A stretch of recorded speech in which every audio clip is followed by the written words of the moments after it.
Open Vision Talks. ¿Qué tal? Muy buenos días. Buenos días, bienvenidos sean todos ustedes a esta conferencia. Mi nombre es Coranelda González y hoy estamos en vivo desde San Pedro Garza García, aquí en el Hotel Quinta Real, transmitiendo a través de nuestras plataformas digitales.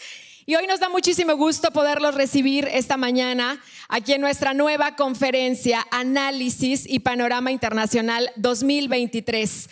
Hoy, bueno, pues para nosotros es una conferencia también muy emotiva porque estamos en un mes, como todos sabemos, y por eso les damos este distintivo al entrar en el mes de la lucha contra el cáncer, en este mes de octubre. Quiero agradecer hoy, bueno, pues a las personas que vienen representando a la Asociación Unidas. Esta conferencia hoy es a beneficio de Asociación Unidas, que es formada por sobrevivientes de cáncer. Desde hace 20 años acompañan y apoyan a mujeres, cientos y cientos de mujeres con tratamientos, quimioterapias, medicamentos, atención, y pues pido un aplauso para ellas que hoy aquí nos acompañan. Muchísimas gracias. Esta conferencia hoy es para agradecerles este apoyo a Grupo Unidas. Hoy, bueno, pues también tenemos el honor de presentar en esta conferencia a pues dos expertos, líderes de opinión, además que tienen toda la experiencia en este tema que hoy vamos a tratar. Con más de 40 años de trayectoria ininterrumpida, el periodista, escritor y corresponsal de guerra, además jefe de Noticieros Televisa, Alberto Peláez, para quien también hoy pido un aplauso, está con nosotros listo para impartir esta conferencia. Gracias, Alberto. Un placer recibirte aquí en Monterrey, Nuevo León. Muchas gracias. Y Laura de Rosa, que ella es internacionalista, corresponsal también de Open Vision. Y bueno, pues sin más preámbulo, vamos a iniciar. Les queremos dar la más cordial bienvenida a nuestra conferencia Análisis y Panorama Internacional 2023. Que la disfruten. Bienvenidos.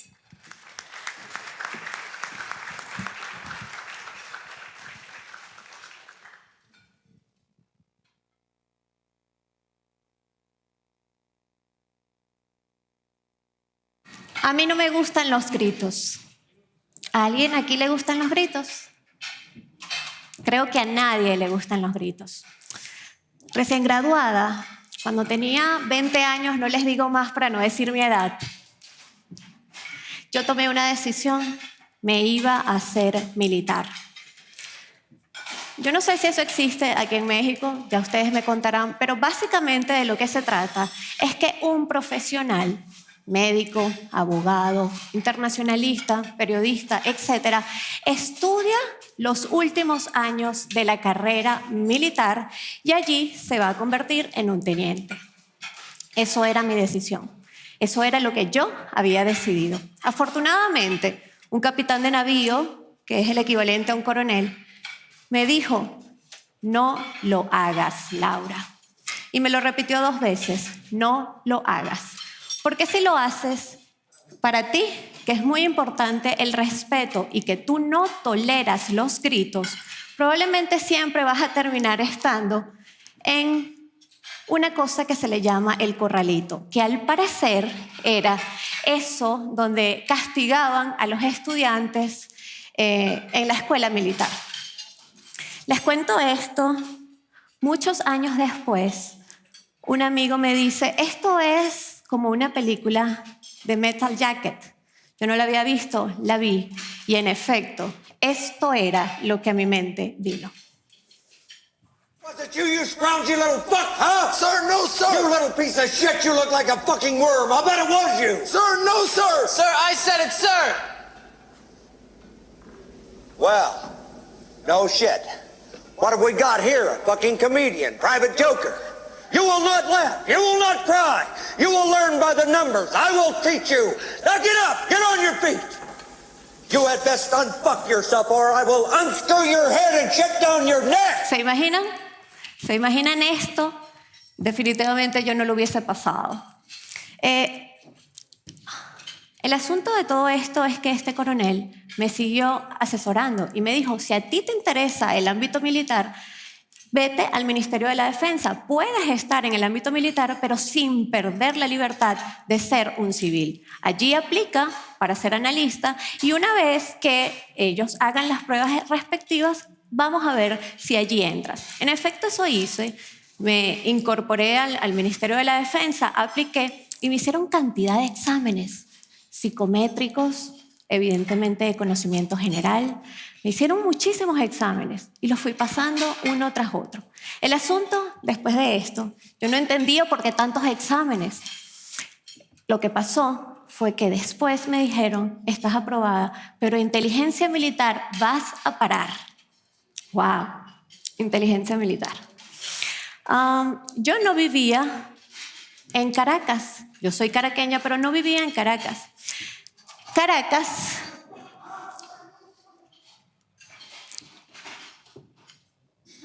está teniendo problemas acá, discúlpenme. Aquí producción que me ayude, gracias. Yo no vivía en Caracas, yo vivía en San Antonio de los Altos, yo soy caraqueña, pero el asunto de esto es que yo vivía en una ciudad que se llama San Antonio de los Altos y que queda detrás de esta montaña. Para hacérselos así como un ejemplo, es como que ustedes pasen el túnel Loma Larga de aquí de San Pedro a irse a Monterrey, pero no es tan rápido pasar de San Antonio de los Altos a Caracas. El asunto de todo esto es que en términos normales, y por eso por allí le preguntaba a una persona antes, ¿cuánto tiempo se tardaba? En tiempos normales, para venir son 40 minutos, pero en tiempos de tráfico te puedes tardar 3 horas. Cuando a mí me dicen tienes que pasar una entrevista en inteligencia militar para ver si te van a aceptar, básicamente yo me tuve que parar a las 5 de la mañana para estar del otro lado de la ciudad a las 8 de la mañana. Aquí el asunto fue el siguiente. El asunto fue que cuando yo llego a esta dirección me doy cuenta que habían 2 personas más. Eran 2 participantes más los que iban a ser entrevistados. Me senté, vi el reloj y dije, calculando, si nos tardan media hora cada uno, yo creo que a las 9:30 me estoy comiendo una reina pepiada, que es la arepa favorita, por lo menos mía y de algunos venezolanos más. El asunto con esto es que la reunión y la entrevista no fue a las 8 de la mañana. Pasaron las 9 de la mañana, 10, 11, 12, 1, 2, 3. A las 3 de la tarde yo tenía un hambre atroz. Un hambre atroz. Las excusas fueron diversas. Que el coronel que nos iba a entrevistar no había llegado. Después que el coronel tenía una reunión en la dirección que había sido llamado por el director. Y así iban pasando las horas. A las 3 de la tarde, uno de los chicos que estaba al lado mío dijo que iba a almorzar y se fue. No regresó. Yo no sabía qué hacer. Yo decía, Dios mío, ¿qué hago? Porque el temor mío era que si yo me iba hasta un Oxxo, que allá no se llama Oxxo, una bodega cualquiera, pudiera pasar que la entrevista sucediera y yo no iba a estar allí. Entonces no, eso no era opción. Yo lo que hacía era tomar agua e ir al baño. 4 de la tarde, 5 de la tarde y seguía rodando el tiempo. A las 5 de la tarde, el otro chico, muy molesto, dijo, me voy.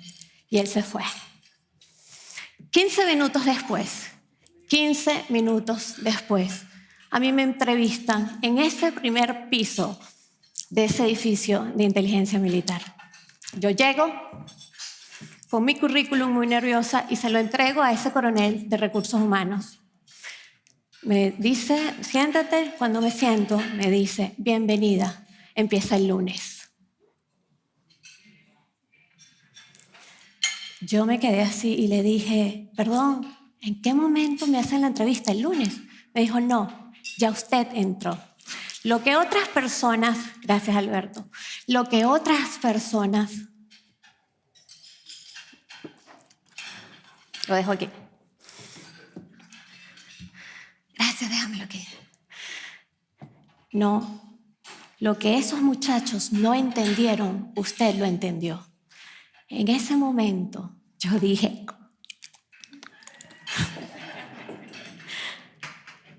ustedes se pueden imaginar la palabra que yo dije. Lo que yo había pasado allí era una prueba de resistencia. Y algo importante aquí yo no soy espía, nunca fui espía, ni nada por el estilo. Pero lo que a mí se me abrió en ese punto fue el maravilloso mundo del análisis de data. Pero una cosa maravillosa de la que estoy enamorada hace 20 años. ¿Y qué es el análisis de data? El análisis de data, se los voy a decir en un minuto nada más.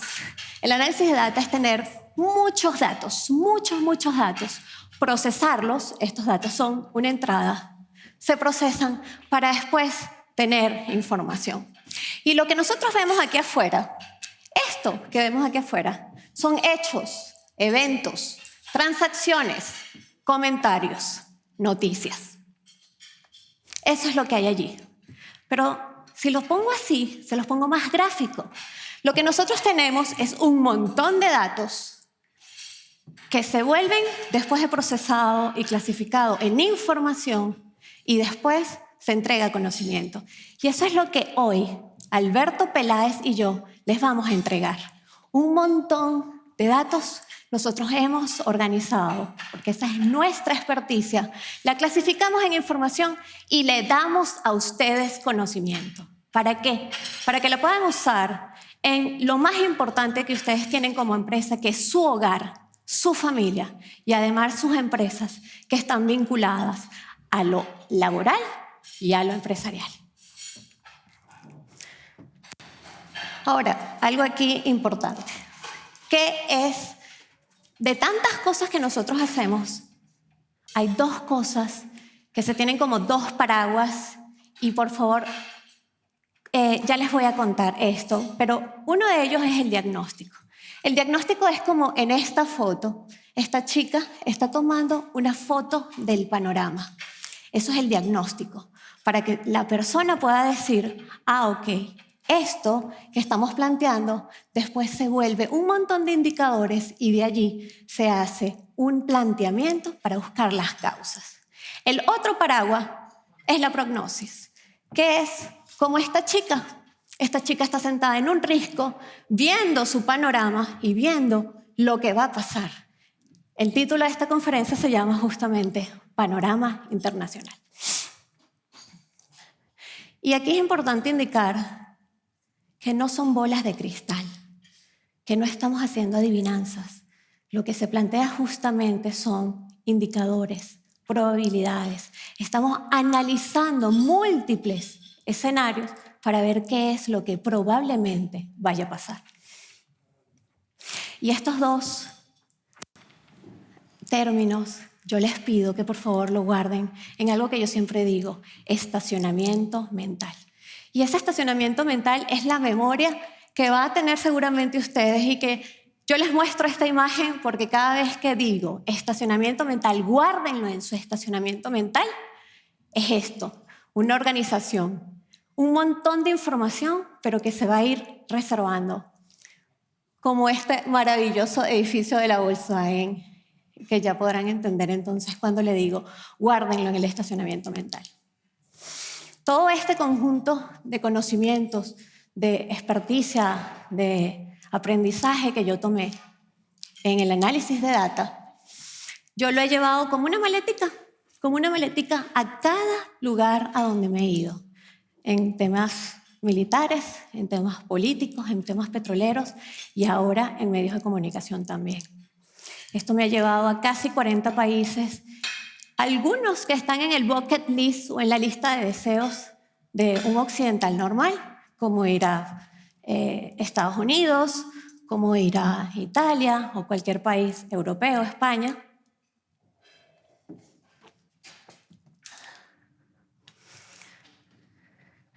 Pero también a esos países donde uno normalmente no va. Siria, Vietnam, Malasia, Qatar. Entonces esa maletica del análisis de datos es lo que me ha permitido a mí hacer todo esto. Y les voy a contar algo, ya para que sepan lo último de mí, es esto. Esto se ha mezclado siempre, el análisis de datos, el tema internacional, y eso es un sueño cumplido. Y por eso yo ayudo mucho a las personas o intento hacer parte de lo que yo puedo para ayudar a cumplir a otras personas sus sueños.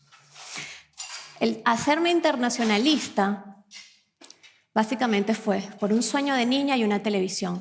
Yo veía a mis padres viendo en la televisión cada noche a un señor que ya les voy a presentar. Pero el asunto era un solo televisor. Ya no es como ahora que tenemos nuestros televisores en nuestro celular, sino ese televisor en la sala que seguramente ustedes se van a acordar. Lo que yo veía cada noche, en vez de estar viendo Heidi o muñequitos a las 7 p.m., era esto.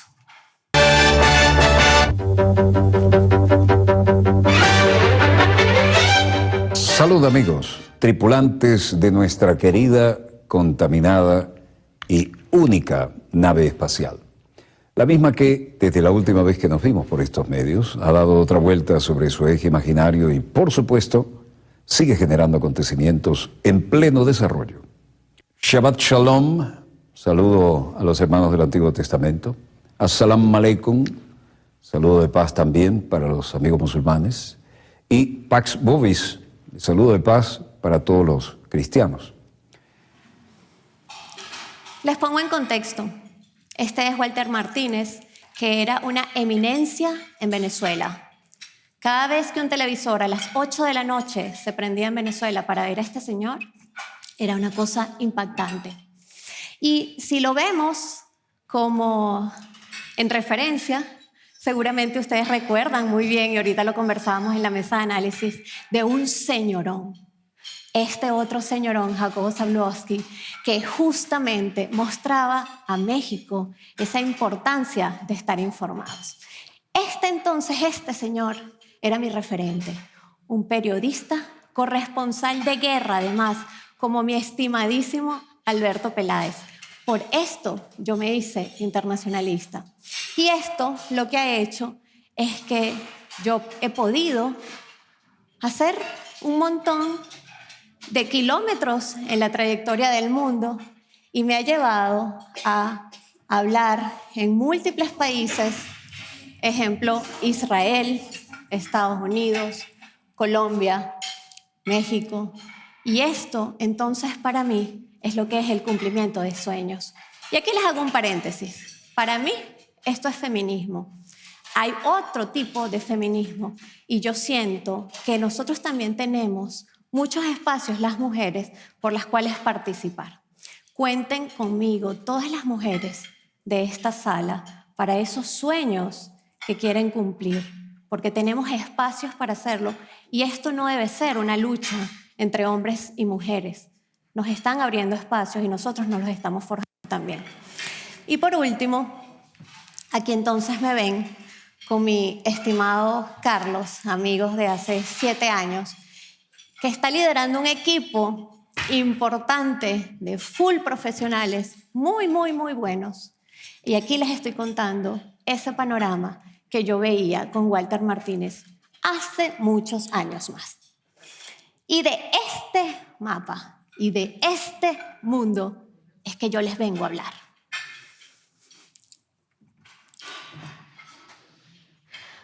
Son 193 países que tenemos en el mundo. Hablar en una conferencia de todos ellos es imposible.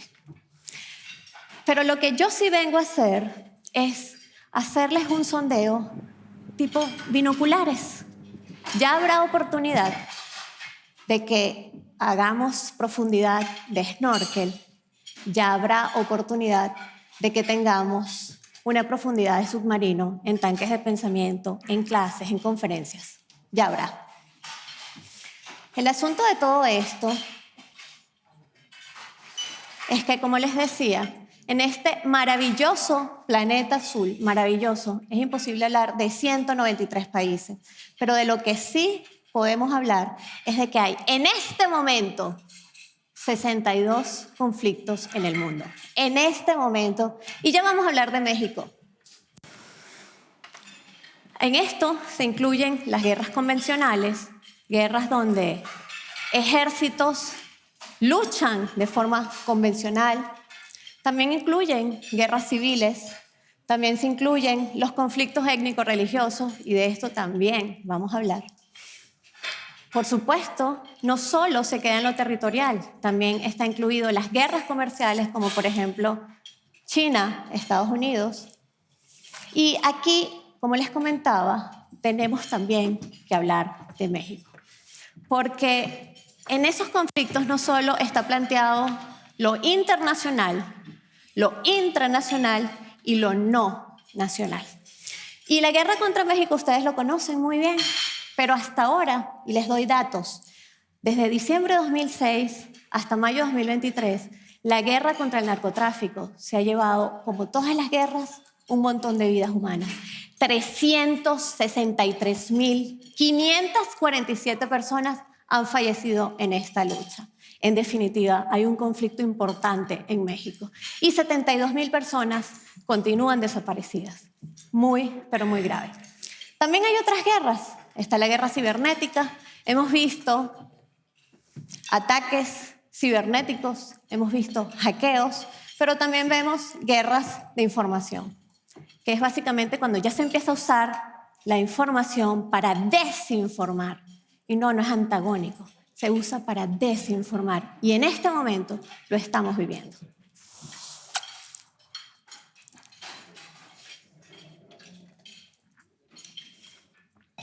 Pero algo que les quiero contar, que algunos seguramente conocerán y otros no, es de este término, las guerras proxy. Las guerras proxy, también llamadas guerras subsidiarias o guerras por delegación, es cuando se hace la guerra en tierra de otros. Y esto es muy grave porque básicamente el país que está llevando adelante la guerra no se vincula en el posicionamiento territorial. Y aquí les cuento por qué y en qué lo podemos ver. Las guerras proxy son conflictos donde esas potencias, como les comentaba, utilizan a terceros actores para defender sus intereses. Pero ojo, esto no es un dicho así porque sí. Son estados o países o grupos intermediarios, pero también pueden ser guerrilleros, mercenarios, incluso organizaciones terroristas. Y por el otro lado, ojo, esto no va todo junto, esto es excluyente o mixto, proporcionan apoyo militar, financiero, político o diplomático a sus proxies. Si yo les pregunto aquí, ¿en qué guerra ustedes piensan que se está generando una guerra proxy? ¿Alguien me lo puede decir? Exactamente. En Ucrania, la guerra Rusia-Ucrania, estamos viviendo una guerra proxy por ambos lados. Por ambos lados. Vemos a Rusia con el grupo Wagner, que por ejemplo su líder Prigozhin fue muerto en extrañas circunstancias, pero además tenemos a Occidente dando apoyo militar, apoyo financiero, político. Y allí, quien hablaba oportunamente del tema Irán, o el tema de la guerra en Israel, vemos una guerra proxy cuando es Irán el que está detrás. Y aquí me gusta comentarles esto, porque los analistas normalmente hablan desde puntos muy técnicos. Normalmente dicen, vamos a escalada. Sí, la gente puede entender que es una escalada, pero esto es una escalada. Esto es una montaña rusa, lo que nosotros vivimos en el mundo y con los conflictos. Normalmente, los analistas en tanques de pensamiento, think tank, o en temas muy técnicos, decimos, vamos a desescalada. Pero desescalada es esto. Ese sustico que a uno le da cuando se monta aquí. Y así empiezan los conflictos. Así están los conflictos. Estamos dando vueltas. ¿Qué está pasando? Se metió Qatar, se metió Rusia, se metió Irán. ¿Qué está pasando? Esto es lo que vivimos constantemente en los conflictos mundiales. Esta es la situación. Pero aquí vamos llegando. Pero no necesariamente es así en un conflicto. Hay conflictos que dan y dan y dan vueltas, y vamos a escalada, y vamos a desescalada, y tenemos un mantenimiento. Esto es lo que está pasando. Hay cosas que yo les quiero contar cuando nos montamos en esa montaña rusa. Ustedes se recordarán que siempre hay alguien que nos ayuda a ponernos los arneses y toda la cosa. Bueno, estas instrucciones que nos dan cuando nos ponen los arneses son estas instrucciones que hoy les voy a compartir. Número 1, son 3. Las noticias no explotan. Las noticias se van calentando.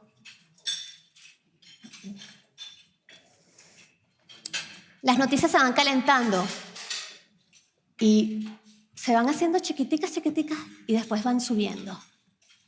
Las noticias no explotan. Lo que pasa es que nosotros no estamos pendientes y es que no tienen que estar pendientes porque para eso hay especialistas que lo hacen. Las noticias son como una olla de presión que se van calentando y entonces en ese mapa que ya les mostré hay foquitos amarillos diciendo alerta, alerta, hasta que explota a un foco rojo. La segunda instrucción en esta montaña rusa, mientras nos vamos colocando el arnés, es que en las relaciones internacionales no hay buenos ni malos. No hay buenos ni malos, excepto cuando se trata de terrorismo. Y esto es muy difícil de entender. ¿Y por qué es muy difícil de entender? Porque nosotros siempre tomamos posición. Lo hacemos por deporte, lo hacemos por convicción, pero siempre tomamos partido. Y cuando se trata de negocios, cuando se trata de empresas, cuando se trata de inversiones, nosotros tenemos que ver ambos lados. Y para eso también se les está contando a ustedes, porque no se puede entrar con tanta emocionalidad cuando lo que está pasando de aquel lado del mundo o de este nos puede afectar en nuestra economía familiar. Y aquí no había cómo decirlo, no decirlo. En Monterrey, cada vez que hay un clásico, esto es una rivalidad, ¿sí o no? ¿Quiénes son de Tigres? Por allá levantando manos. ¿Quiénes son de Rayados?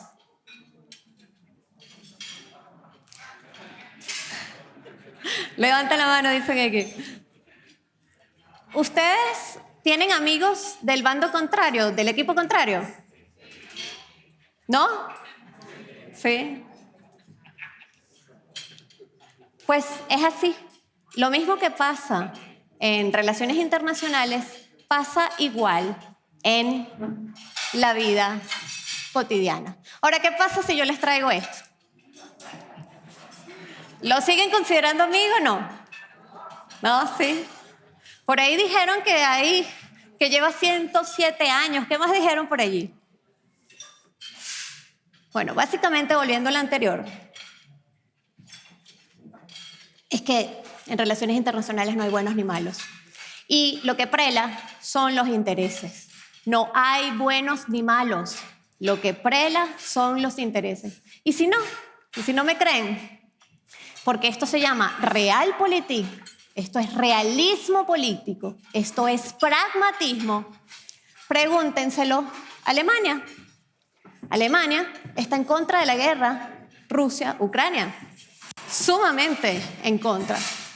Pero resulta que Alemania sigue comprando gas natural y eso evidencia que en política y en relaciones internacionales no hay buenos ni malos, lo que hay es intereses. Y aquí les pongo, por ejemplo, esta nota de Euronews. Las compras de gas natural licuado ruso por parte de la UE aumentan un 40%, o sea, aumentaron de lo anterior respecto a los niveles de antes de la guerra, según un nuevo estudio. Y aquí, porque no es un solo medio, pero no les vamos a traer todos, Bélgica y España impulsan la compra de gas ruso en la Unión Europea hasta niveles récord. Entonces esto es lo que les quiero contar, de que en relaciones internacionales no hay buenos ni malos, lo que hay es interés.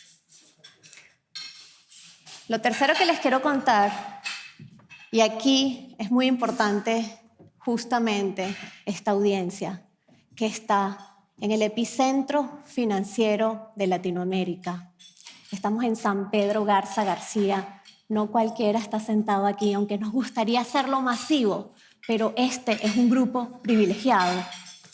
Es que las decisiones políticas afectan a lo económico. Lo que se puede pensar que está muy, muy allá, Rusia-Ucrania, por ejemplo, trae consecuencias, porque la consecuencia es, aquí arriba, afecta la economía global, después afecta la economía regional y del país, y después afecta la economía familiar y personal. Esto es sumamente importante. Ahora, como yo les decía, no hay forma de hablar de 193 países en una conferencia. Es absurdo, no se puede hacer. Pero veamos esto como que fuera un juego de pool. Y si es un juego de pool, yo les he elegido 10 temas importantes en este panorama internacional. Aquí la bola blanca es testando límites, porque la bola blanca, ¿quién juega pool aquí o billar? 1, 2, 3, 4, 5, 6, 7. Ustedes me van a entender muy bien.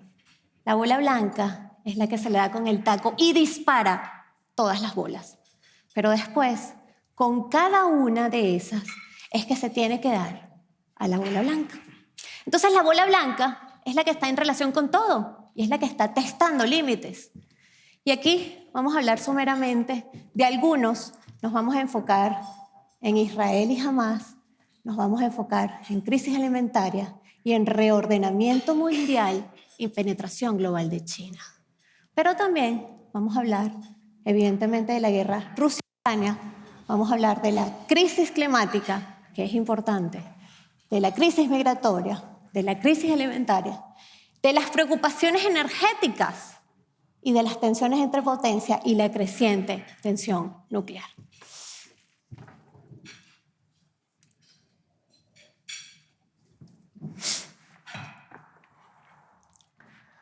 Y entonces, empecemos. Guerra Rusia-Ucrania. Este febrero de 2023 hemos cumplido un año de esa terrible, anacrónica decisión de Vladimir Putin de invadir. Veníamos del COVID y pensábamos que íbamos a tener por fin una tranquilidad en los mercados globales y que ya nos íbamos a medio acomodar. Y pasa esto. Probablemente Putin pensó que esto sería una guerra corta, que Kiev, la capital de Ucrania, iba a caer rápidamente. Y también probablemente se imaginó allí en el Kremlin que Volodymyr Zelensky iba a fugarse o iba a huir o terminaría muerto para colocar un nuevo líder que fuera prorruso. Lo que no se imaginó es que la OTAN iba a participar. Y sí, estamos claros que la OTAN no puede participar en la guerra Rusia-Ucrania por el artículo 5, probablemente lo han escuchado, pero el artículo 5, que es el constitutivo de esa organización, indica que no se pueden involucrar porque cualquier ataque contra territorio de cualquiera de sus miembros sería un ataque global. Señores, y ahí sí entraríamos en una tercera guerra mundial. Entonces, lo que se está haciendo es una guerra proxy. Sí, es una guerra proxy, que es básicamente dar financiamiento, dar dinero y dar armas. Una guerra nunca es igual a ninguna otra. Lo que siempre hay y que siempre se repite son 3 elementos. Número 1, pierde todo el mundo, excepto los que venden armas. Por ahí Vero lo decía. Pierde todo el mundo, excepto los que venden armas. Número 2, la población civil siempre es la que pierde más. Y estas son fotos de Ucrania, pero podemos verlo ahorita con el problema de Israel y Hamás y cómo están heridos heridos y solamente de muerte algunos en el tema Israel y Gaza.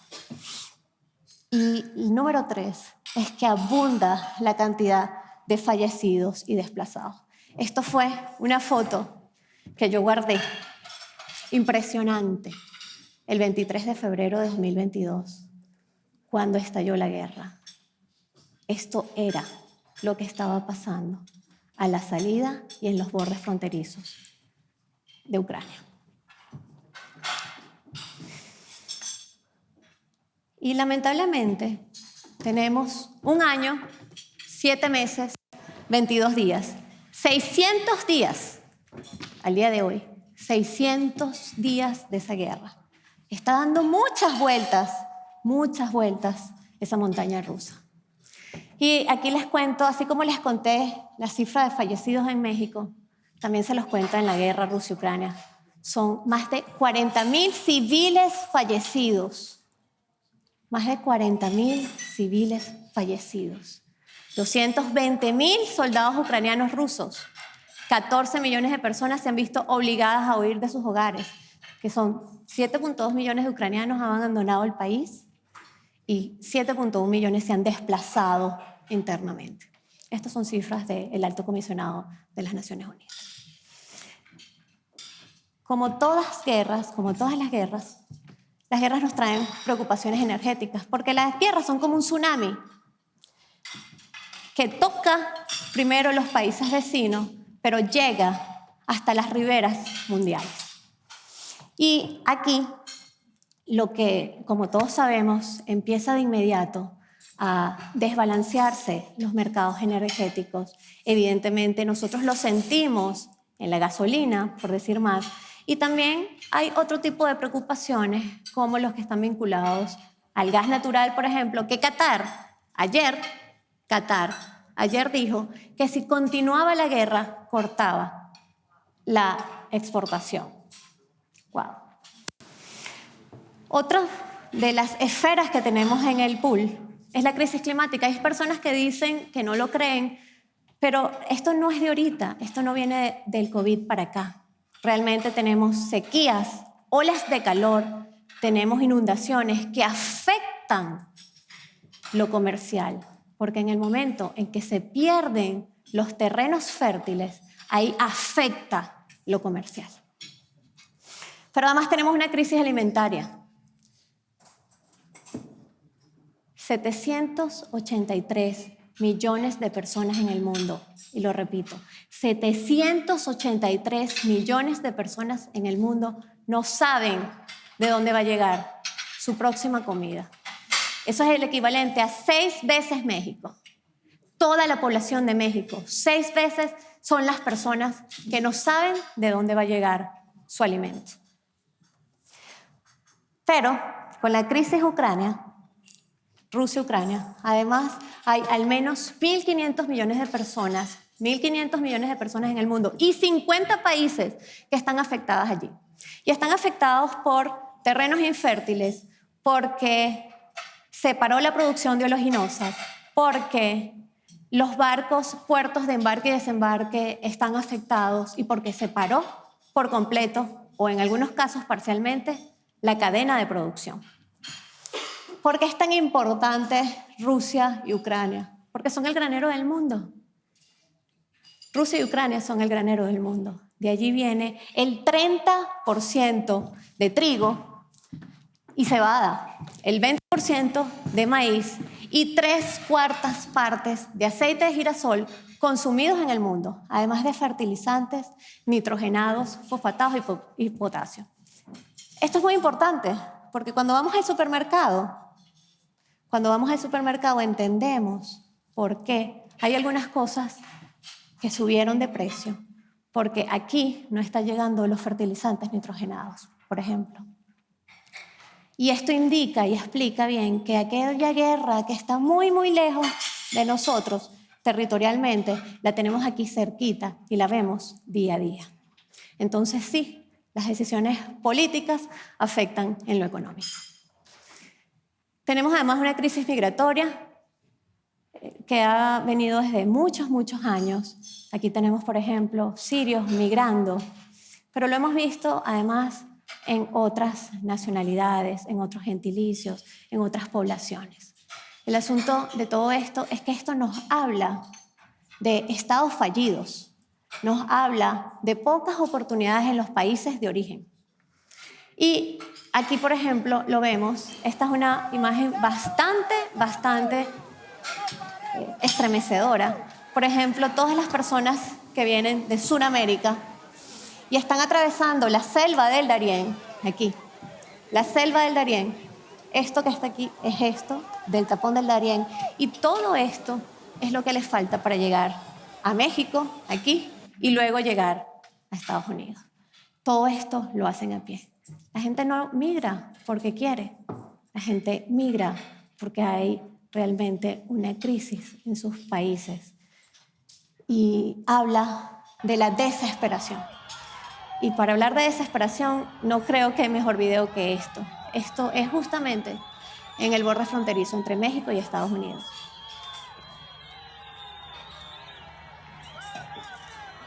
Hace 2 semanas sucedió esto. Pero también está pasando con los africanos que de toda África llegan a Túnez, y de Túnez pasan a la isla de Lampedusa en Italia, y esto realmente parece desespero, pero también algunos le han llamado invasión.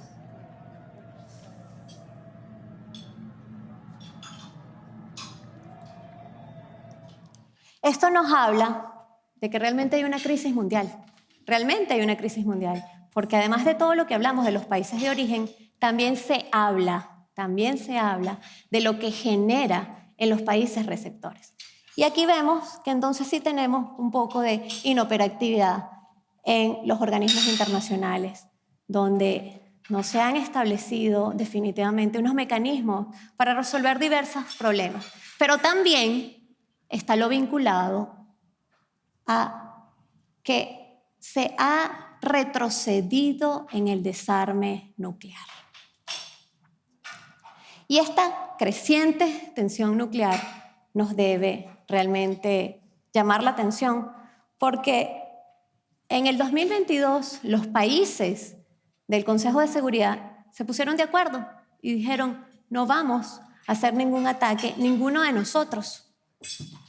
Pero cuando Rusia dijo: es probable que sí se puedan empezar ataques nucleares tácticos de menor alcance, allí entonces se puso de nuevo en el tapete la amenaza nuclear. Y esto nos hace voltear: ¿quiénes son los que tienen las bombas nucleares? Rusia tiene 6.370 ojivas nucleares. Le sigue Estados Unidos, 5.750 ojivas nucleares. China tiene 380 ojivas nucleares. Francia 290, Reino Unido 225, Israel 200, Pakistán 165, India 160, Corea del Norte 20, Irán está en la carrera nuclear. Irán está muy enfocado en estar en esa carrera nuclear. Esto evidentemente además nos habla de tensiones entre potencias. Básicamente hay algunos analistas que lo colocan en 3 áreas. Estados Unidos o se mantiene o va a un declive. Rusia está en la resistencia, está resistiendo los embates que le está haciendo Occidente, pero además China está en un franco ascenso. Y este es el tablero geopolítico mundial. Ahora, si hablamos de Israel y Hamás, me gustaría invitar a Alberto Peláez, que creo que salió por allí. Aquí está Alberto. Alberto, con quien me honro estar aquí.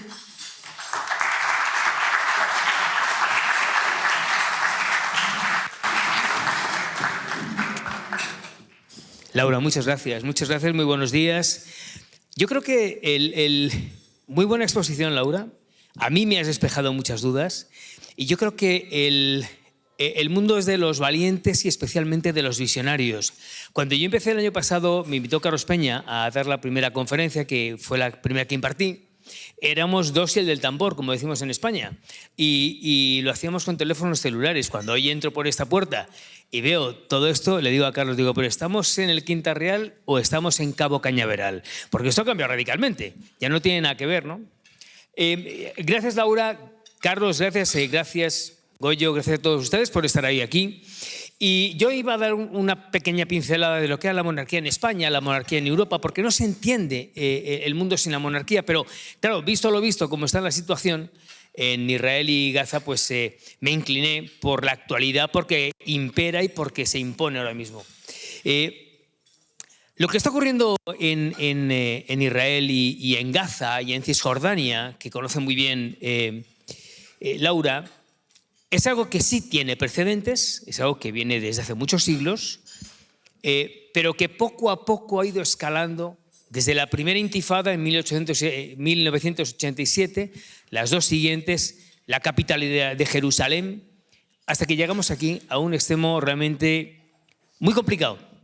Muy complicado porque lo que pasó el sábado pasado no es del anterior. Es algo que está hecho con un extraordinario conocimiento del arte de la guerra. Y Hamás, el terrorismo de Hamás, que yo conozco bien, y ahora les contaré, por supuesto, no es capaz de poder hacer algo de estas características. 5.000 cohetes que lanzan desde Gaza, pero que alguien tuvo que haber metido, Laura, como hablábamos antes. Cuando se conocen, ¿tenemos algún mapa de Israel para...? ¿Tenemos? A ver si llego, claro, yo con el chiquitín que soy. Mira, aquí está. Esto es Egipto. Por aquí hay una serie de túneles donde entran, generalmente meten las armas, meten los cohetes. Esto es Jordania, también por aquí túneles. Más arriba está Líbano y Siria. La inteligencia israelí conoce perfectamente cómo meten, cuándo meten esas armas por esos túneles, esos cohetes. A mí me gustaría saber, sin hacer ninguna crítica ni juicio de valor a nadie, ¿cómo es posible que pudieran meter 5.000 cohetes y armas? ¿Cómo es posible que un grupo como Hamás, un grupo terrorista como Hamás, pudiera entrar en Israel por tierra, a mar y aire? ¿Cómo es posible que había unos parapentes motorizados? Pero bueno, ¿a quién se le ocurre? Mucho menos Hamás, porque de verdad no es por nada, pero yo conozco bien Hamás y como decimos en España, son 3 mataos. Son 20.000 terroristas que quieren imponer el orden cuando existe un gran desorden y un gran caos dentro de Hamás. ¿Cómo consiguen el dinero para hacer todo eso? ¿Cómo consiguen también el dinero para que, y sobre todo, cómo no se dan cuenta la inteligencia israelí de que la última valla desde Gaza, desde esa cárcel hacia Israel, no haya pasado nada? Ya hayan salido en tropel comandos y comandos y comandos de personajes terroristas que fueron matando indiscriminadamente a la gente, a la población civil que estaba en las ciudades cercanas a Gaza. Yo he estado en Gaza, como ha estado Laura, en varias ocasiones, y yo sé perfectamente, sé de lo que estoy hablando, porque desde luego les puedo asegurar que un ciudadano palestino de que vive en Gaza no sale de ninguna de las maneras a Israel. Desde luego, como lo han hecho ellos, porque antes de la última valla en la que se ven las imágenes, cómo salen todos, mucho antes, hay otras rémoras, otros por los que no pueden pasar, además de muchos soldados israelíes que están apuntando. Y ahí no pasó nada. Alguien tendría que explicarnos todo eso. Para conocer lo que está ocurriendo, hay que conocer quién es Hamás. Hamás es una organización terrorista creada por el jeque Ahmed Yassin, un terrible terrorista, en 1987. Una de las muchas veces que yo estuve en Israel, tuve la enorme suerte de poder entrevistar a este personaje. El jeque Ahmed Yassin parecía un anciano venerable que no había roto un plato en su vida, que no había matado una mosca en su vida, porque de hecho le van a ver, es un hombre, un anciano venerable, en una silla de ruedas con una túnica blanca, con una voz imperceptible, un hilo de voz que parecía que no sabía con quién estaba hablando, parecía que irradiaba bondad. Y al-Hikam Ahmed Yassin, por supuesto luego salieron otros, Abdelaziz Rantisi, que fue su lugarteniente, al que también mataron, junto con mataron al-Hikam Ahmed Yassin, y luego llegó Ismail Haniyeh, que es el actual líder de Hamas. Este personaje, que parecía que nunca había roto un plato, era el que le decía a los chavales de 15, 18 años palestinos que no tenían nada que perder, más que la vida. Tú mañana te vas a poner un cinturón y te vas a detonar en tal café de Jerusalén o de Haifa o de Tel Aviv. Y lo hacían. Este personaje en cuestión. Yo tuve la enorme suerte de poder entrevistarle. Les voy a contar cómo fue la entrevista porque la verdad es que vale la pena, porque fue algo como muy detectivesco. A mí me habían mandado en mi anterior empresa a hacer un cerco informativo en el año 2002, cuando surge la guerra del Pérsico II. Mandaron a gente a Irán, a otro a Irak, a otro a Turquía, a otro a Jordania, y a mí me toca Israel. Tenemos un Zoom con Gaza, con Nicole Michel. Ahí está. Nicole, buenas tardes por allá, buenos días por aquí, ¿cómo estás? Nicole, aquí está conmigo toda una audiencia de Open Vision, pero además está Alberto Peláez, que es corresponsal de guerra, que fue corresponsal de guerra, y te queremos hacer unas preguntas para que nos puedas explicar un poco cómo está la situación. Y gracias, de verdad, gracias Nicole por darnos este espacio, y más porque sabemos todo lo que significa que están sonando las alarmas y que hay un problema grave de seguridad. Alberto. Bueno, realmente es importante que todo lo que está sucediendo en Israel sea conocido en el mundo entero. O sea, el mundo está lleno de diferentes idiomas, y nosotros los hispanos somos 580 millones en el mundo. Si nos ponemos a ver, somos la segunda lengua después del mandarín más hablada. Y en inglés hay muchísima información, y es la idea fundamental de lo que es mi papel aquí en Israel, llevarles realmente todo lo que está pasando en español, porque el mundo tiene que conocer que lo que pasa en Israel no compete nada más a Israel. No compete nada más a Medio Oriente, compete al mundo entero, a Occidente, a la cultura judeocristiana. Nicole, ¿me oye? Sí, Nicole, buenos días, soy Alberto Peláez. Oye, días. Nicole, me gustaría saber si ahora mismo, entiendo que los israelíes tienen capacidad de movimiento, libertad de movimiento, pero me gustaría saber si los palestinos que están en Cisjordania, entiendo que los de Gaza no, tienen capacidad de poder moverse, por ejemplo, a Jerusalén. ¿Es posible? La pregunta que estaba haciendo el colega, ciertamente les voy a decir, ahora como la situación está bastante tensa, y les digo que no es cualquier momento de los tensos que ha vivido Israel. Yo creo que desde la guerra de 1973, de la guerra de los 6 días, es lo peor que ha pasado en esta zona de Medio Oriente, y les explicaré. Entonces, las medidas de seguridad, después de algo tan inédito, que Israel se haya visto vulnerada por un enemigo pequeño, no tan pequeño, del cual les hablaré ahora, que significa enemigo pequeño, no tan pequeño. La seguridad ahora está mucho más fuerte, y sí, están cerradas los checkpoints del acceso de Israel hacia todo el área de Cisjordania. O sea, las personas que entran a Ramallah, para salir de Ramallah es tremendamente difícil, o sea, es casi imposible. Ahora no hay mientras pasen hasta el día de hoy, que ya estamos en la segunda semana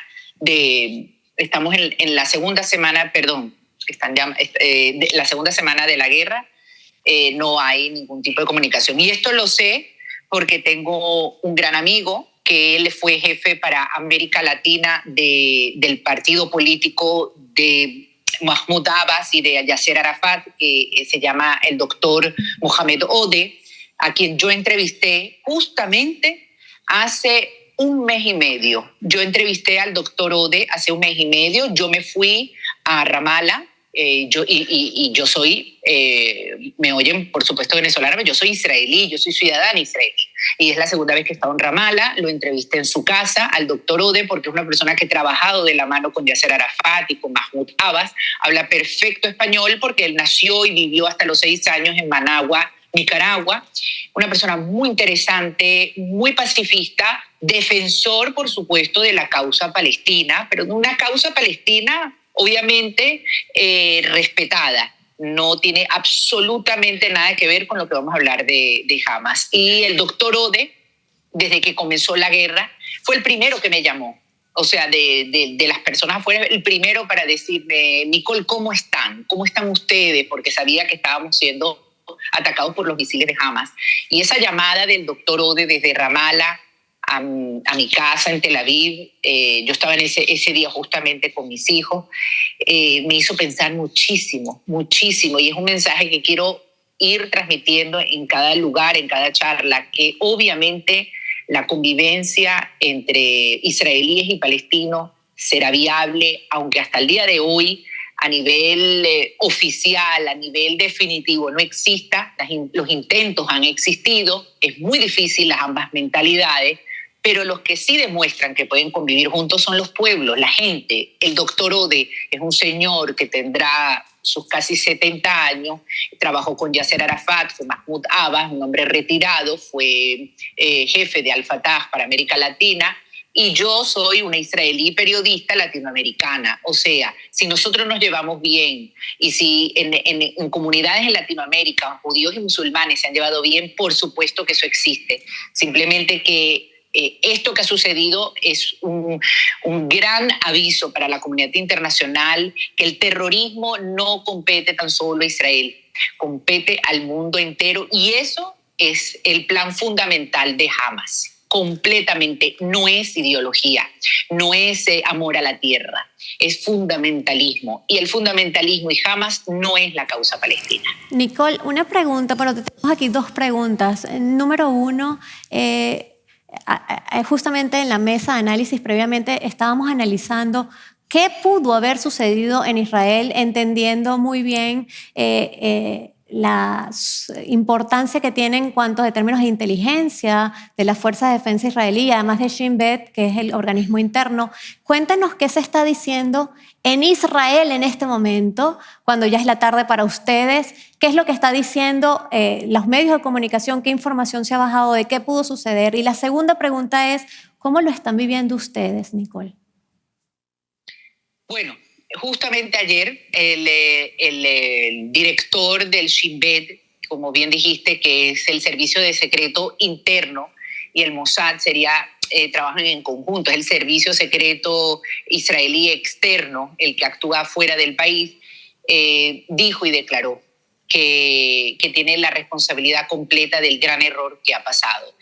Y sin duda eso ha sido una de las primeras cosas que pensó toda la ciudadanía israelí, porque al fin y al cabo los héroes de ese 7 de octubre tan trágico, de tanta barbarie, fueron los mismos ciudadanos.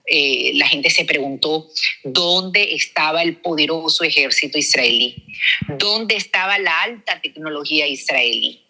Y dio mucho que pensar. Los Hamas, que está totalmente comandado en ese padre intelectual que es el que lleva las directrices de todo esto, como es Irán, supieron hacer todo de manera impresionante. Hamas tuvo una gran victoria, por más que ahora sea en algún momento completamente eliminada.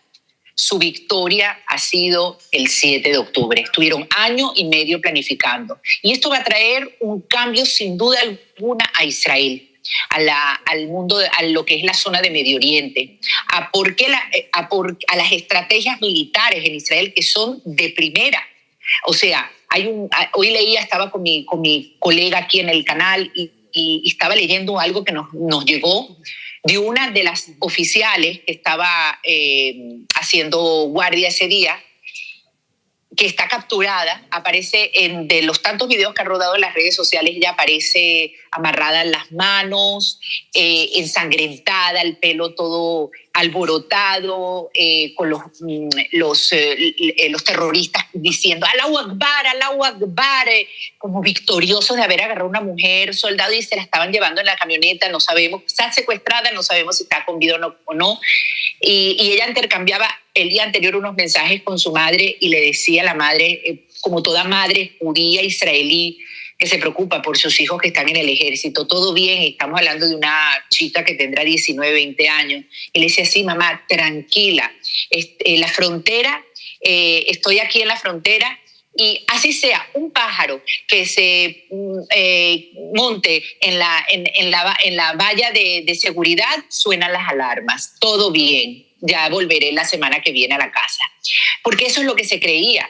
Por los sensores, por la alta tecnología que hay en la barrera. Estamos hablando de que es uno de los enemigos principales que tiene, o sea, el principal del sur es Hamas, que es una célula, un brazo de Irán. Y en el norte está Hezbollah. Entonces, ¿cómo era posible que ellos pudieron tecnológicamente, con drones, cortar el internet, hacer toda una estrategia para poder romper esa parte de la valla y entrar en territorio israelí?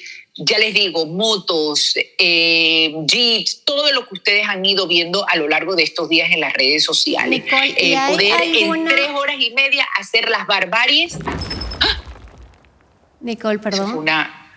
Es que fue acá, no, que acaba de explotar pero es que no explotó aquí no explotó en Tel Aviv, explotó en ¿Están oyendo? Sí, te escuchamos. No fue aquí en Tel Aviv, no, porque si no sonó la alarma. Porque cuando explota es el Kippat Barcel que hace... ¿Qué? Perdón, si quieren vengan conmigo. Gracias, Nicole. Por favor, primero tu seguridad. Caray, bueno, sobre todo, como dices tú, primero la seguridad de Nicole, que es lo más importante. A ver si luego podemos conectar otra vez con ella, ¿no? Porque es un tema muy serio. Bueno, y yo esperemos que esté Nicole bien. ¿Me dejáis por favor, me dejáis ese otro micrófono? Gracias. Yo les contaba quién era... Yo les contaba quién era Hamas, que nació en el año 87, un terrorismo yihadista, nada que ver con el terrorismo que había tenido Yasser Arafat, que había sido un terrorismo secular. Y aquí en este caso lo que estaban buscando es, lo que han estado buscando siempre Hamas, como la yihad islámica, como Hezbollah, es la desaparición del Estado de Israel. Me vuelvo al año 2002, yo estaba en Israel y me dice Charlie, que era nuestro traductor, que era un árabe israelí, ¿por qué no entrevistamos al jeque Ahmed Yassin? Les recuerdo, Ahmed Yassin es el creador de Hamas, era el líder espiritual de Hamas, era el que le decía a aquellos chavales, detonaos que os vais a ir con todas las vírgenes, que lo hacían los chicos, y le dije, bueno, mira, a ver, porque el no ya lo tenemos por delante, sobre todo porque es que solamente 2 cadenas hacía años se habían entrevistado a un hombre inentrevistable, porque era objetivo militar de los israelíes y de hecho al año siguiente un misil lanzado desde un Black Hawk lo mata a él y a Abdelaziz Rantisi días más tarde, que también tuve la oportunidad de entrevistarles. Entonces al día siguiente viene Charlie y me dice, oye, que tenemos una entrevista con Yassin. Y le digo, no es verdad. Y no, sí es verdad. Tenemos que estar a las 5 de la tarde en Jaffa Street, que es la calle principal de Jerusalén, porque nos van a llamar a una cabina telefónica que me han dicho. Entonces aquello se empieza a convertir en algo más detectivesco. A las 4:30 en punto estábamos esperando ya. 5 para las 5 el teléfono no sonaba, 5 menos 1 minuto el teléfono no sonaba. Y entonces empecé a pensar a la cantidad de niños que había matado el jeque Ahmed Yassin. Las 5 y 1 minuto y el teléfono seguía sin sonar. Y recordé a los niños, pero también las madres, pero también los padres, de todas aquellas víctimas inocentes que había dejado el reguero de muerte de Ahmed Yassin. Las 5 y 3 minutos el teléfono seguía sin sonar, el famoso ring. Y es cuando me dio más miedo y dije, me voy. Me sudaban las manos del miedo. Y a las 5 y 4 minutos suena el teléfono. Descuelgo el teléfono, digo hello, y una voz en inglés con un acento muy árabe, me dice, soy el pintor, I am the painter. Mañana tienen que estar a las 7 de la mañana en el puesto de Eretz, que es la frontera del norte, donde están ahora, para poder entrevistar al Raís. Al Raís. ¿De qué cosas? Este terrorista. A las 7 en punto de la mañana, al día siguiente, estábamos en el puesto de Eretz esperando, Juan y yo, para poder entrar. Dejamos nuestros pasaportes, una caserna que estaba blindada, y tienes que caminar como unos 300 metros, que son 300 metros de tierra de nadie, donde escuchas muchos tableteos, muchas bombas, Cuando llegamos, al otro lado. No les puedo decir cómo fue porque fue algo muy rápido, muy violento. Cuando quiero darme cuenta, yo tenía a 2 tipos encima de mí que me habían agarrado así y un tercero que me venda los ojos. Y entonces pensé, me acaban de secuestrar.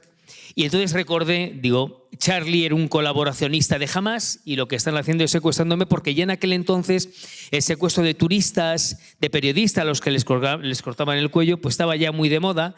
Y entonces mi obsesión, mi angustia, mi pavor era saber cómo me marchaba de ahí, de ese coche. Yo conocía muy bien Gaza, entonces quería tener referencias visuales que no tenía, me habían tapado los ojos, y las quería auditivas, pero no se veía nada, no escuchaba más que una música muy estridente árabe que habían puesto en la bocina, y ellos riéndose y hablando en voz alta. Incluso no sabía cuánta gente estaba en el coche.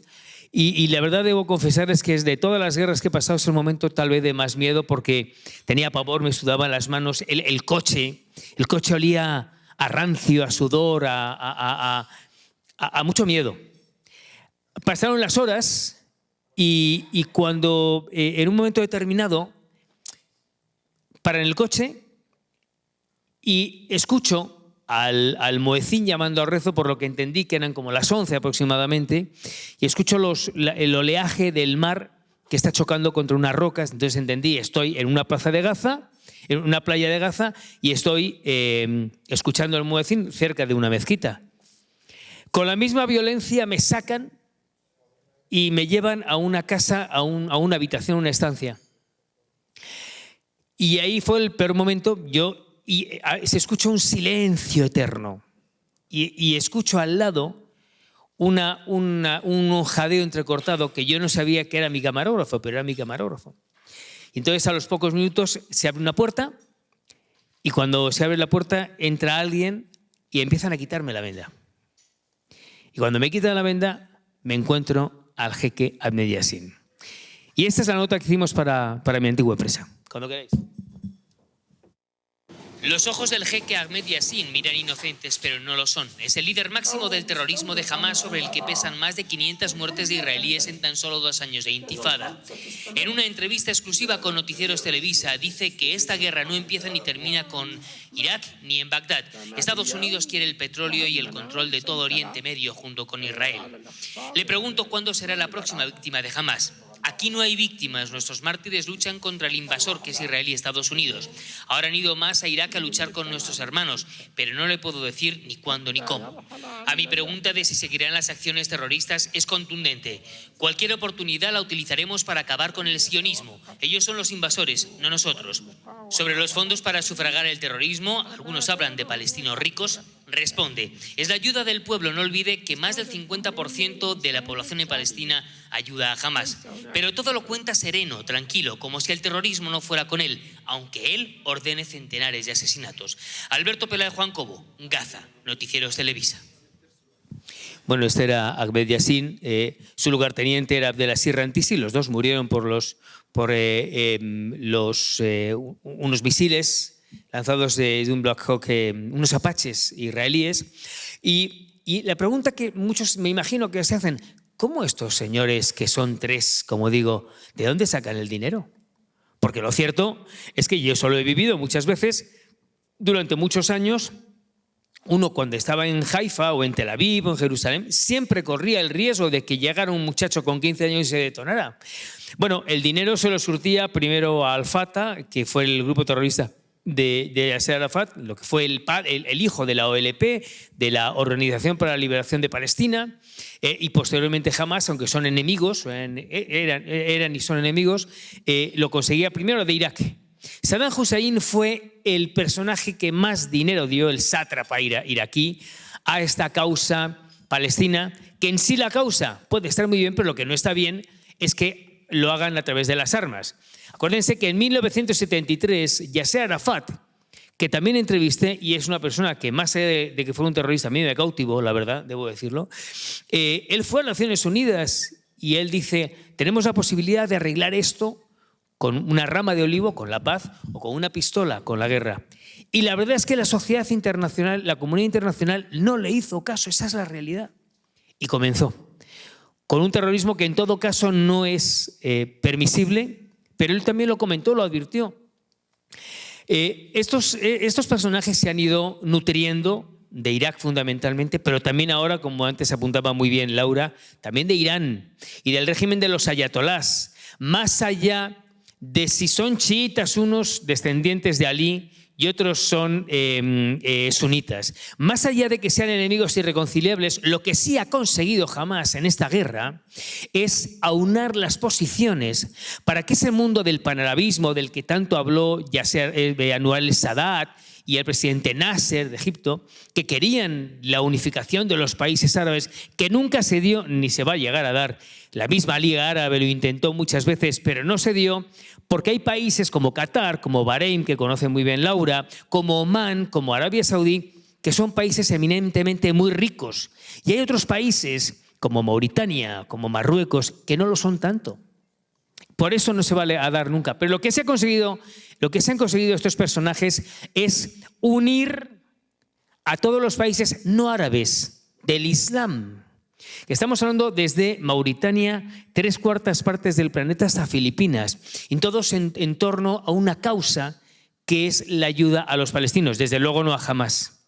No sé si tú quisieras intervenir, mi querida. Sí, justamente aquí, para ya ir concluyendo, estamos justamente planteando que Irán es uno de los principales actores detrás de esta situación. Porque como les hablábamos previamente, es una guerra proxy, que es una guerra en tierra de otros. Y ahora, ¿qué es lo que pasa con la ayuda humanitaria que se está enviando? Y aquí hay una cosa un poco irónica y un poco bastante dolorosa, que es el asunto de que los dineros que se están enviando desde Europa no le llega a la gente. Los dineros que se envían como ayuda humanitaria no están llegando a las personas realmente habitantes de Gaza. 75 millones de euros, justamente Ursula von der Leyen dijo que lo va a triplicar. Estados Unidos aprobó hace poco 75 millones de dólares en ayuda a Palestina. Y ahorita, justamente, Estados Unidos acaba de liberar, por un intercambio de rehenes, 6.000 millones en fondos para Teherán. ¿Pero dónde va? ¿Dónde va? Y justamente Alberto lo hablaba. Quien está a la derecha de ese avión privado es Ismael Haniyeh, que lo tienen aquí en esta imagen y que justamente Alberto y yo lo conversábamos en la mesa de análisis hace un rato con Goyo, con Carlos, con Luis. Porque el asunto es, todo el dinero que está bajando va para 2 vías. Corrupción, número 1, y el tema de las armas. No sé si quieres decir algo de Ismael Haniyeh. Ismael Haniyeh, que vive entre Qatar y Turquía. Y otra cosa que me sorprende mucho es que hay más de 2 millones de ciudadanos de Gaza que están sufriendo los embates de esto, con una población completamente diezmada, sin agua, sin luz, sin electricidad. Algunos tomando ya agua del mar. ¿Y alguien puede explicarme por qué Ismael Haniyeh y su familia viven entre Turquía y Qatar? No había visto esta imagen, pero esta imagen es muy gráfica, Laura. Ismael Haniyeh en un avión privado. Entonces, yo creo, a ver, cuando uno tiene que ser consecuente en la vida, y si una persona es de izquierdas, pues me parece muy bien, y una persona de derechas también me parece muy bien. Pero que estés arengando a toda una población, sembrando un odio, que insisto, eso es muy atávico, no vamos a volver a entrar, que si los israelíes o los palestinos, que también eso sería otra conferencia. Pero lo que no puede ser es que tú estés arengando a tu gente y poniéndola de escudo para que tus filibusteros de Hamás estén partiéndose todos el cobre entre Israel y Palestina, mientras aquí el personaje estaba en un avión privado. Pues no lo entiendo. No lo entiendo. A mí me gusta la consecuencia en la vida, me gusta ser coherente en la vida, y lo que no puede ser es que muchos de los dineros que yo contaba antes de Irak, de Irán, haya servido para una corrupción rampante. Miren, en 1991, en Madrid, que yo lo cubrí, se dio la primera reunión entre israelíes y palestinos, la famosa Cumbre de Madrid. Y ahí Isaac Shamir, que era el presidente en aquel entonces, y Arafat, ya empezaron, bueno, Arafat no estaba, no sé quién estaba, Arafat todavía era un proscrito. se empezó a hablar del intercambio de paz por paz, algunos dijeron, y los palestinos decían paz por territorios. Pero se acuñó un término que sigue hasta hoy, que es el proceso de paz. El proceso de paz, que es una invención que se inventaron todos, israelíes y palestinos, porque lo que le estaba comentando antes en el análisis a Carlos y a Goyo y a Laura, y a Luis y a Vero, existe ese proceso de paz. Y siempre hablamos del proceso de paz que nunca concluye, ni va a concluir.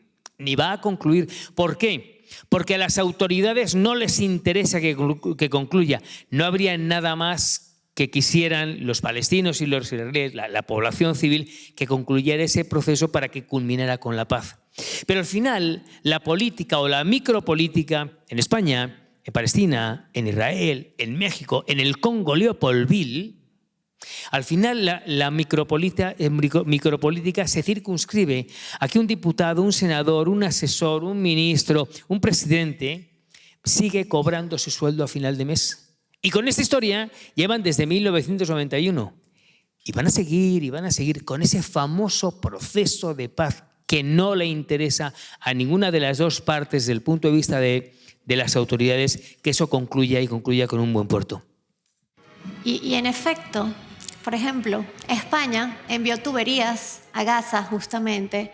¿Y qué es lo que está haciendo el terrorismo, este grupo Hamas? En vez de justamente estructurar toda una infraestructura para que los gazatíes tengan agua, lo que están haciendo es sacar las tuberías para poder hacer guerra. Y este video es sumamente impactante. Este video lo sacó Hamas en su canal de Telegram. Sí, es absurdo. Un grupo terrorista teniendo un canal de Telegram haciendo una difusión. Pero vean lo impecable de esta fábrica. Esto salió hace 2-3 días. Y el poderío militar que tienen. Allí es donde está yendo la ayuda humanitaria. No está yendo a industrias de pan, no está de trigo, no está viendo básicamente todo lo que tiene que ver con ayudar a su población. Y aquí también además estamos viendo una guerra de información que ya lo habíamos hablado hace un ratico, y es cómo están manipulando a la población mundial. Esto lo hablábamos justamente en la mesa de análisis, porque han hecho un negocio de la guerra. Esta foto, por ejemplo, que fue de hace 2 años, en uno de los tantos conflictos, porque eso es un loop, como un loop, lo que hicieron fue de la desgracia, que es real, colocar una niña impecable con un muñequito. Es lo que siempre hacen. Y este video, ese fue del 2021, este video lo acaba de sacar Hamas. Fue consultados los equipos de producción en los lugares de temas audiovisuales, y tiene una psicología, el osito Teddy, el muñeco de Disney, y el chico en la sombra aquí se muestra que esto no es real. Es hacer una mofa de un dolor que es real. Entonces la pregunta es, lo que hablamos justamente en la mesa, Alberto, regionalización del conflicto o internacionalización. La geopolítica de apoyos en este momento está demostrando que no solamente se ha regionalizado, sino el temor es que se internacionalice. Alberto. Sí, bueno, hablando de la regionalización y de la internacionalización, eso era algo muy mascado. La regionalización está apuntando a todos los países que están apoyando ya a Palestina, que son la gran mayoría de los países árabes y del Islam, y la internacionalización ya también está dándose. El Estado Islámico, el Daesh, el ISIS, ya está aprovechando, estuvo letargado durante la pandemia, pero esperando ya me lo cobraré. Y ya han empezado. Hace 2 días en París han matado a un pobre maestro, un tipo al nombre de Allahu Akbar, lo cortó el cuello, pero también ayer pasó en Bruselas con 2 ciudadanos suecos al grito de Allahu Akbar, pero también ayer y antes de ayer ha habido ya varios intentos de que había bombas en nada más y nada menos que en el Louvre, que es la pinacoteca más importante del mundo. O sea, es un mensaje. Y en el Palacio de Versalles, otro gran mensaje. Y así va a seguir. Y entonces las ciudades como Madrid, y Barcelona, y Roma, y Copenhague, y Marsella, y Niza van a estar en situación de alerta máxima con todas las policías coordinadas, porque ahora sí, no hay que ser un gran conspicuo politólogo ni que ser Walter Mercado para entender que lo que está pasando ahora sí va a tener unas consecuencias internacionales y regionales. Y allí justamente estamos viendo lo que está pasando en diversos países del mundo. Sí, se está internacionalizando.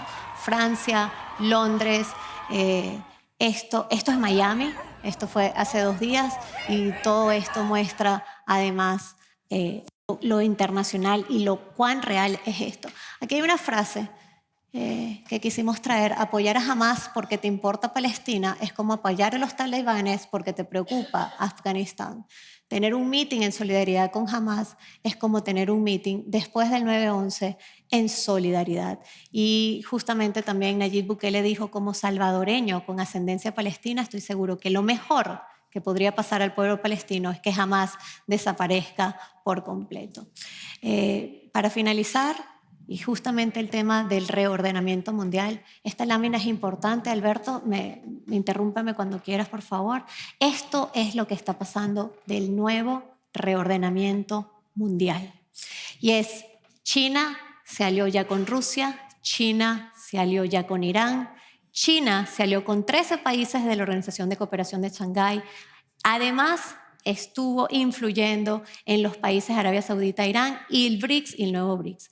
Muy rápidamente, aquí tenemos que decir cómo se está pintando ese mapa, cómo se está pintando el mapa de esas tensiones nucleares. Estos son los países BRICS, como todos conocemos: Brasil, Rusia, India, China y Sudáfrica, pero aparte se acaban de juntar otros 6 países más: Argentina, Egipto, Etiopía, Arabia Saudita, Irán y Emiratos Árabes. Pero esto es importante para temas financieros. El BRICS en este momento es 25% el PIB mundial y con los nuevos miembros va a ascender a 37%. La población, esto es sumamente importante, este bloque tiene el 42% y los nuevos miembros van a traer el 46%. Todo esto frente a un bloque que se llama el Grupo G7. Por supuesto que nos vamos a ver afectados en la dolarización, por supuesto. Eso no va a pasar de inmediato, pero va a pasar. Y aquí, una cosa ya. La Organización de Cooperación de Shanghái, casi nadie lo está hablando, pero la Organización de Cooperación de Shanghái es una organización política, militar y económica que se está organizando, liderado justamente por China, que es lo que han ellos decidido y qué fue lo que decidieron ahorita en septiembre del año pasado. China va a colocar 5.000 personas del orden, empleados del orden, básicamente policías, militares, en cada uno de los países miembros. Y además de eso les va a dar la subvención a todo lo que corresponde a la crisis alimentaria de la que les hablaba hace un rato. Esto adicional se está juntando con Arabia Saudita, que lo ven allí en moradito, y que Arabia Saudita estaba antes de la guerra Israel-Hamás justamente a 2 días de firmar un acuerdo de paz. Y esto es sumamente importante porque se está reorganizando el mundo, se está reorganizando. En esta Organización de Cooperación de Shanghái además se muestra la penetración global de China, que no es poco cuando nosotros entendemos que China tiene de 193 países presencia en 138. La Ruta de la Seda, ASEAN, Organización de Cooperación de Shanghái y todos estos. ¿Por qué les contamos todo esto, Alberto y yo? Porque básicamente ustedes están construyendo en sus hogares o en sus empresas e inversiones como una catedral. Y háganle saber toda esta información a su gente, cada uno de sus empleados, recursos humanos, la gerencia, marketing, ventas, inversiones, son como uno de esos ladrillos que está construyendo esa iglesia, esa catedral. No hay posibilidad que en este mundo actual empresarios e inversionistas no tengan conocimiento de lo que está pasando a nivel mundial. La información es poder Y es poder en múltiples Información idiomas. es poder. Информация – это сила. 情報は力です. Information is power. מידע זה כוח. L'informazione è potere. Esta información la deben tener ustedes. Ténganlas presentes en sus propios ejercicios de planeación estratégica. No sean ustedes los desinformados, independientemente de el que sea la empresa en la que ustedes están involucrados. Entonces aquí la pregunta por mi parte es, con todo esto que está sucediendo en el mundo, y ya Alberto nos va a comentar, ¿cuál va a ser su próxima decisión de liderazgo? Allí se los dejo. Gracias. Alberto.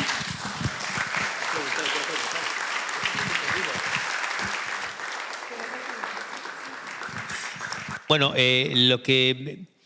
para concluir con lo que decía Laura, efectivamente estamos asistiendo a un nuevo orden mundial que lleva ya años. Esto no se crea a raíz de Israel y Palestina. No es casualidad que Ucrania y Rusia entraran en conflicto desde hace año y medio, hace ya casi 2 años, cuando le están rascando permanentemente a Rusia, queriendo poner más cerca a sus enemigos. No fue casual que llevaran 40.000, he visto 40.000 civiles y 220.000 soldados. En México llevamos casi más, ¿eh? Eso lo dejo también, como dices, de tarea, porque, en fin, yo he cubierto 20 guerras y cuando veo que llevamos ya casi 180.000 muertos en este sexenio, pues, hombre, no es la mejor cifra, ¿no? Ni es para alardear, porque esto no pasa en países en guerra. En Ucrania llevan 40.000 civiles, ¿no? Pero bueno, yo concluyendo, quiero concluir diciendo que efectivamente estamos asistiendo a un nuevo orden mundial, que todavía tenemos que ver muchas cosas y tendremos que ver actores que hoy están silentes, pero que aparecerán para hacer de este mundo un mundo distinto, que será completamente distinto a lo que hemos vivido hasta ahora, con las inflexiones que tenemos en las guerras en ciernes como Ucrania y Rusia, o desde luego la de Israel y Hamás. Gracias y buenos días. Al contrario. Gracias, muchas gracias Alberto, Laura. ¿Alguna pregunta de nuestro público invitado hoy a esta conferencia? A favor de levantar su mano para pasarles por ahí el micrófono. ¿Alguien tiene alguna duda, alguna pregunta? Anímense, no mordemos. Están en shock. Bueno, pues queremos aprovechar, Alberto, Laura, qué impactante momento yo creo que acabamos de vivir ahorita en esta conferencia al hacer este enlace con la corresponsal. Creo que a todos se nos enchinó la piel y esperemos que esté bien la corresponsal. Antes de entregarles el reconocimiento, queremos invitar por favor a las representantes de Unidas, para quien fue llevado a cabo también a beneficio de esta conferencia, María Guadalupe Castello Rufo y Beatriz Rodríguez, son directivas de la asociación, ellas sobrevivientes también de cáncer de mama, que vienen a dar unas palabras a Open Vision y bueno, por supuesto a todos los amigos asistentes. Buenos días, bienvenidas. Betty. A ver, Betty, ahí lo escucho. Buenos días, muchas gracias Carlos Peña, muchas gracias a todo su equipo. Estamos muy agradecidas de encontrarnos aquí con ustedes en este interesantísimo foro además. Queremos platicarles que somos un grupo de mujeres trabajando por mujeres desde hace 20 años. Tenemos varias líneas de actuación. En primer lugar, en nuestro caso, y parafraseando un poquito, en nuestro caso la información es vida. Creo que todos oímos hasta el cansancio que una mujer informada puede sobrevivir a un cáncer de mama. Nosotros somos una prueba de ello. Y trabajamos también por la salud integral de la mujer una vez que ha sido diagnosticada. Nosotros cuidamos el aspecto emocional, el aspecto económico. Se trata de nuestras mujeres en el Estado que tienen recursos muy limitados para atender su salud. Afortunadamente hoy tenemos programas que están funcionando, pero siempre hace falta. Siempre tendremos muchas necesidades. Nuestra meta es abatir ese porcentaje creciente en el Estado, cada vez en edades más tempranas, cada vez con diagnósticos más tardíos. Entonces, la información para nosotros es básica. además de trabajar por ellas, de abrazarlas y de que transiten por este camino de esta situación en las mejores condiciones posibles, ellas y sus familias. Estamos muy agradecidas otra vez, tenemos mucho gusto de estar con ustedes y les pedimos, ayúdenos a difundir el que las mujeres jóvenes estén informadas, el que las mujeres jóvenes tomen precauciones, y las mayorcitas como yo también, tomen precauciones para evitar encontrarse en estas situaciones. Muchas gracias. Gracias, Betty. Muchas gracias a las tres por estar aquí. Ellas son las tres sobrevivientes de cáncer, al igual que una de nuestras compañeras en Grupo Open, Alma Benavides, hace 5 años también sobreviviente de cáncer. Almita, gracias por estar con nosotros también hoy. Muchas gracias. Gracias, Betty. Hacemos entrega de este agradecimiento por el donativo realizado y que será de gran ayuda para apoyar a las mujeres diagnosticadas con cáncer de mama. Muchas gracias a Open Mission. Wow. Gracias a ustedes. Ana, gracias. Muchas gracias. Adelante. Gracias. Gracias, Betty. Gracias. Gusto en saludarlas. Muchas gracias. A continuación pido en este escenario la presencia de nuestro director general, Carlos Peña, para entregar un reconocimiento a Laura de Rosas y, por supuesto, a Alberto Peláez.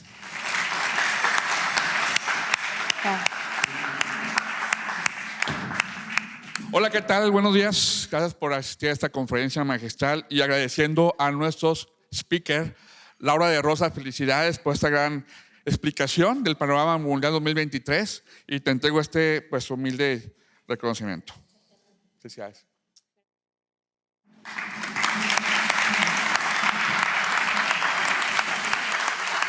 También bueno, más que un colaborador, porque ambos, tanto Lara y Alberto, son colaboradores, son columnistas de la revista Open Vision News and Market, a mi gran amigo Alberto Peláez, recibe este reconocimiento.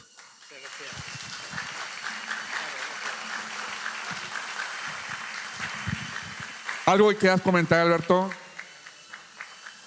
Bueno, que me siento muy honrado y que termino con lo que empecé. Que yo empecé hace 1 año con Carlos aquí en este hotel, que es un hotel muy bonito, el Quinta Real, y primero me engañó porque me dijo que quería hablar conmigo y luego me mandó un premio ese día. Pero es que luego voy a dar una conferencia e insisto, éramos, como decimos en España, 2 y el del tambor, eran muy poquitos y lo hicimos con unos teléfonos móviles, como está ahora ahí Ángel, el pobre, en el suelo. Y claro, cuando esta mañana veo, digo, pero macho, ¿qué has hecho aquí, tío? Digo, has invertido todo tu dinero en las Open Vision, ¿no? En las Open Vision Talks. Y me siento muy orgulloso, de verdad. Porque yo creo que creo, sinceramente, Carlos, que el mundo es de los visionarios, de los que creen, de los que saben que van a conseguir las cosas. Y lo demás es lo de menos, Carlos. Así que enhorabuena. Somos todo un equipo, Alberto. Laura, ¿algo que quieras comentar?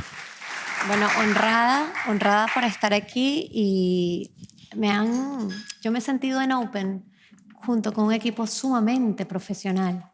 Yo he podido trabajar con muchos equipos profesionales en muchos países, pero aquí además he sentido calidez, la calidez de los mexicanos y excelencia. Entonces, escúchennos, léannos, entren con nosotros a múltiples proyectos en los que estamos, porque es esto, educación financiera. Y como les comentaba antes, San Pedro es privilegiado, es el epicentro financiero de Latinoamérica. Por favor, no lo olvidemos jamás. Bueno, y obviamente el conocimiento, la información es conocimiento y eso es parte del análisis de nuestras inversiones, cómo diversificar, y todo va ligado precisamente a la renta variable, al riesgo, que depende mucho del panorama internacional. Muy bien, pues muchísimas gracias. Gracias, Laura. Gracias, Alberto. Todo un placer tenerlos aquí y además pues quedamos muy bien informados. Gracias. Un aplauso fuerte para nuestros conferencistas y para todos ustedes porque pues por acompañarnos, por darnos su tiempo. Gracias a nombre de Open Vision Talks y los esperamos en la siguiente. Jordi Rosado estará con nosotros también para contarnos su experiencia de vida y un tema muy interesante. Muchísimas gracias. Soy Coronelda González y los esperamos en nuestra siguiente emisión aquí en el Hotel Quinta Real desde San Pedro en Open Vision Talks. Buenas tardes.